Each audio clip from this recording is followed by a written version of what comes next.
Assalamualaikum warahmatullahi wabarakatuh. Selamat pagi anak-anak. Alhamdulillahirrahmanirrahim.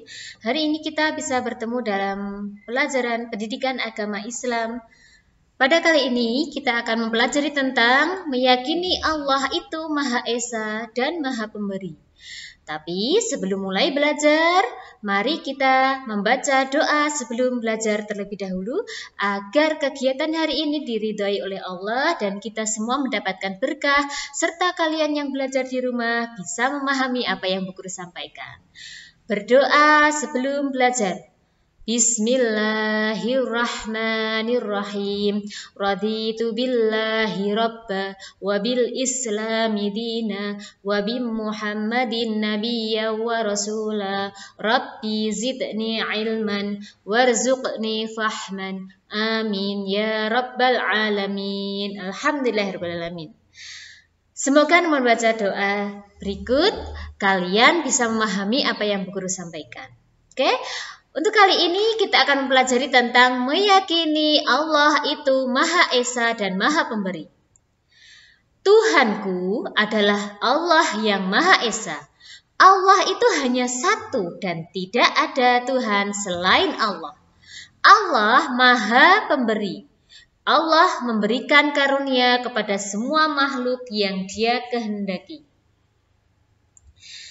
Nah, kita yang pertama akan mempelajari tentang Allah Maha Esa.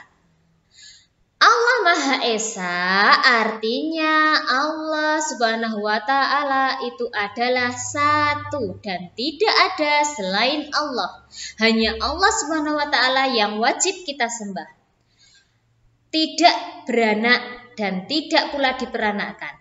Allah tidak ada satupun yang bisa menyamainya. Allah Subhanahu wa Ta'ala berbeda dengan makhluk seperti kita, manusia, hewan, tumbuhan, gunung, matahari, langit, semua itu adalah makhluk Allah, ciptaan Allah. Maka Allah itu berbeda dengan makhluknya.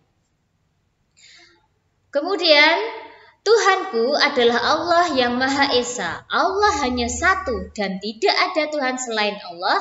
Allah juga memberi. Allah memberikan karunia kepada semua makhluk yang Dia kehendaki. Allah Maha Esa itu tertuang dalam Pancasila sila ke-1. Apa ayo semuanya? Ketuhanan yang Maha Esa. Allah tidak beranak dan tidak diperanakkan. Allah tidak lahir dari seorang ibu dan tidak pula melahirkan, ya. Tidak ada satupun yang dapat menyamainya. Allah Subhanahu wa Ta'ala berbeda dengan makhluk. Seperti dijelaskan dalam Quran surat Al-Ikhlas. Nah, berikut mari kita baca bersama. A'udzu billahi minasyaitonir rajim. Bismillahirrahmanirrahim. Qul huwallahu ahad. Allahus samad. Lam yalid wa lam yulad wa lam yakul lahu kufuwan ahad. Shadaqallahul adzim. Artinya, katakanlah, Allah berkata kepada Muhammad, Dialah Allah yang Maha Esa. Allah tempat meminta segala sesuatu. Jadi, jangan pernah kita meminta kepada selain Allah karena itu namanya perbuatan syirik, ya. Syirik itu perbuatan dosa besar dan tidak diampuni Allah. Karena apa? Karena meminta selain kepada Allah. Ayat ketiga, Allah tidak beranak, tidak pula diperanakkan. Ayat keempat, dan tidak ada sesuatu yang setara dengan Dia. Dia siapa? Dia Allah. Bukti atau cara kita meyakini pengakuan bahwa Allah Subhanahu wa Ta'ala itu Maha Pemberi adalah satu, suka memberikan sesuatu kepada orang lain atau kita mau memberikan kepada orang lain. Yang kedua, memberikan sesuatu kepada orang lain dengan ikhlas. Ya, kalau sudah memberi tidak usah dibicarakan lagi, jangan dibicarakan terus, itu namanya tidak ikhlas. Yang ketiga, memberi kepada orang lain tanpa diminta atau disuruh. Jangan sampai memberi itu karena diminta atau disuruh. Kalau ada teman kita yang merasa kekurangan atau membutuhkan bantuan, maka kita wajib untuk memberi. Yang keempat, buktinya atau cara kita meyakini pengakuan bahwa Allah Subhanahu wa taala itu Maha Pemberi adalah dengan berusaha memberikan sesuatu kepada orang lain sesuai dengan kemampuan kita. Kalau kita tidak mampu, ya jangan dipaksakan. Segala ibadah yang kita lakukan hanya untuk Allah Subhanahu wa taala. Oleh karena itu, kita harus beribadah hanya kepada Allah.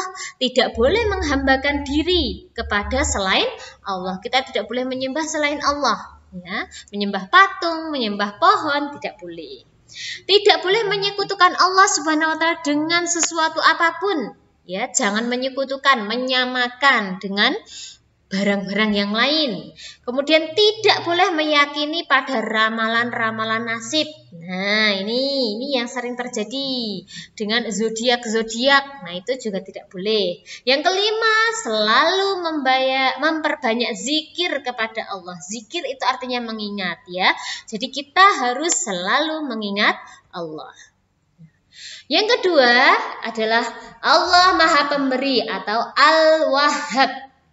Al-Wahhab artinya Allah Maha Pemberi. Allah memberikan karunia kepada semua makhluk yang Dia kehendaki. Memberi tanpa pamrih atau mengharap imbalan. Seperti apa pemberian Allah? Seperti yang kita punya sekarang ini. 2 mata, hidung, telinga, rambut. Semua ini adalah bukti Allah memberikan kepada kita gratis. Allah tidak mengharapkan imbalan apapun. Ya tidak, kalian tidak merasakan bahwa Allah itu Maha Pemberi segalanya? Udara yang kita hirup setiap hari ini adalah gratis. Allah tidak meminta bayaran. Kalian tidak diminta untuk membayar. Kalian selalu menggunakan itu. Tanpa udara kita tidak bisa hidup. Air, Allah memberikan air. Kemudian banyak sekali. Semua yang kita miliki ini adalah semua milik Allah. Ya, jadi maka jangan lupa kalian untuk senantiasa bersyukur atas karunia yang Allah berikan. Allah memberi kepada semua makhluk tanpa diminta atau tanpa merasa bosan. Memberikan siang malam, memberikan matahari bersinar setiap hari tanpa kita minta. Kapanpun dan dimanapun makhluk berada, Allah pasti akan memberikan karunia-Nya. Allah Subhanahu wa taala terus memberi dan akan tetap memberi apapun yang dibutuhkan makhluknya. Allah selalu memberikan yang terbaik bagi semua makhluknya. Jadi jangan kalian merasa iri dengan siapapun. Misalnya ada teman yang lebih punya atau memiliki harta yang lebih, janganlah kalian merasa iri. Karena apa? Allah sudah Maha mengetahui apa yang kita butuhkan. Belum tentu kalau kita diberi rezeki yang banyak kita bisa kuat atau tahan, ya. Jadi jangan pernah kalian merasa bahwa Allah itu tidak adil. Nah, demikian pelajaran pada kali ini. Nah, untuk selanjutnya tugas kalian di rumah, silahkan kalian kerjakan. Di sini ada 4 soal tentang Allah Maha Esa. Kalian kerjakan di buku tugasmu. Kemudian yang berikutnya, jodohkanlah kolom yang satu dengan kolom yang lain dibuat seperti ini, ya, seperti contoh. Nah, contohnya yang seperti nomor 1, Al-Wahhab, itu artinya Allah Maha Pemberi. Nah, ini silahkan kalian dibuat dengan rapi, kemudian difoto, dikirimkan ke Bu Guru, ya, via WhatsApp saja. Boleh japri, boleh melalui grup. Demikian pertemuan kali ini. Semoga kalian bisa memahami apa yang Bu Guru sampaikan. Mari kita tutup pertemuan ini dengan membaca doa penutup majelis bersama. Bismillahirrahmanirrahim. Subhanakallahumma wa bihamdika asyhadu alla ilaha illa anta astaghfiruka wa atubu ilaik. Wassalamualaikum warahmatullahi wabarakatuh.